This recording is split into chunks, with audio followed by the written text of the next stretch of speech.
mo rí bá bàbá mi Reverend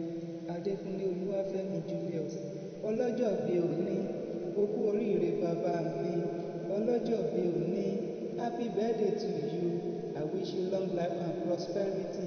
Nínú ọlá ńlá ni nínú ọlá lẹ́ẹ̀tì ṣe tẹ̀mí láṣẹ Elédùà. Ṣebí wọ́n lọ́mọ Ìjẹ̀ṣà mọ́dù àgbàmúdá ọmọ olódùkan wọ́wọ́ tìrì wọ́ ọmọ olódùkan wọ́wọ́ tìrì wọ́ ọmọ ẹlẹ́ni àtẹ̀ẹ̀ká ọmọ ẹlẹ́ni ẹ̀wẹ̀lẹ̀ Ìjẹ̀ṣà orí ìlú ìsáná ilé lẹ́rú ọwá ti mú náà roko. Ṣebí Ìjẹ̀ṣà ló sì tòlótòló ẹrú bàbá wọn ló sì pẹ́pẹ́yẹ kárí ilé bàbá rẹ ọmọ àtùgbàrújó ọmọ àkókò àrùn ni ọmọ èṣù wà nílé sọbẹ ọmọ sọbẹ rìrì lágọ̀ ọmọ agbésù lápẹ obìnrin gúnyàn jẹ ọmọ àkàrà kan wà nínú agbádá onítòun ìkókó ọmọ àtòódò sẹmu ọmọ àrílà mẹ́tàlá wá sẹẹyẹ ọmọ òbí ìsẹyẹjẹjò tó bá jẹjò ọ̀hún ló jẹ ọmọ arẹtẹtẹfẹ burúkú ònù lóríta àtẹrẹ Fúnkẹ́ ní kí n kí ọ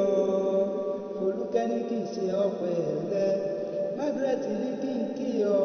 Ayọ̀míkún ló kú oríire ọjọ́ òní Ọmọwálé ní kí n kí ọ ó ní happy birthday to you bàbá mi Adéníyì ń kí ọ Isaac ògbẹ́yìn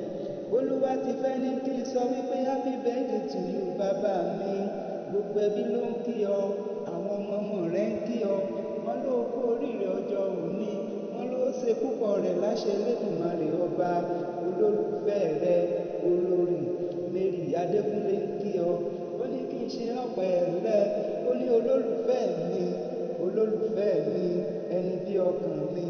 adé orí mi ẹni bí ọkàn mi bàbá wa Reverend Adékúnlé Olúwafẹ́mi aya rẹ ló kú oríire ọjọ́ òní ó lọ́ọ́ ṣe púpọ̀ rẹ̀ o nínú ọlá nínú ọlà lọ́ọ́ ti ṣe tẹ̀mí láṣẹ Èdùmàrè. Bàbá wa níta ló ti ń kéwì látàárọ̀ o ẹ bá mi sọ fún wọn wípé èmi ni ọmọọba Adékúnlé Adéníyì Olúwatẹ́milọ́rùn o ọmọ Ìṣẹ̀ Ìjẹ̀ṣà ni mo kí ọ bàbá mi o kú oríire ọjọ́ òní ó ṣe púpọ̀ rẹ̀ lọ́lá Ọlọ́run.